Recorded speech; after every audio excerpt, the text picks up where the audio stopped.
آپ صلی اللہ علیہ وسلم نے فرمایا، جس شخص نے لا الہ الا اللہ کہہ لیا اور اس کے دل میں جو برابر بھی ایمان ہے تو وہ ایک نہ ایک دن دوزخ سے ضرور نکلے گا، اور دوزخ سے وہ شخص بھی ضرور نکلے گا جس نے کلمہ پڑھا اور اس کے دل میں کے دانے کے برابر خیر ہے، اور دوزخ سے وہ بھی نکلے گا جس نے کلمہ پڑھا اور اس کے دل میں ایک ذرے برابر بھی خیر ہے۔ صحیح بخاری حدیث نمبر 44۔ ایمان کی کمی اور زیادتی کے بیان۔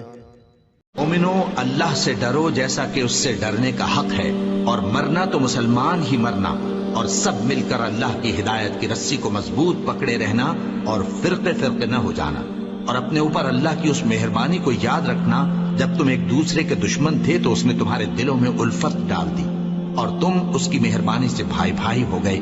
اور تم آگ کے گڑھے کے کنارے تک پہنچ چکے تھے تو اس نے تم کو اس سے بچا لیا۔ اس طرح اللہ تم کو اپنی آیتیں کھول کھول کر سناتا ہے تاکہ تم راہ راست پر رہو۔ جن لوگوں نے اپنے دین کے حصے بکھرے کر لیے اور خود بھی کئی کئی فرقے ہو گئے، ان سے تم کو کچھ کام نہیں،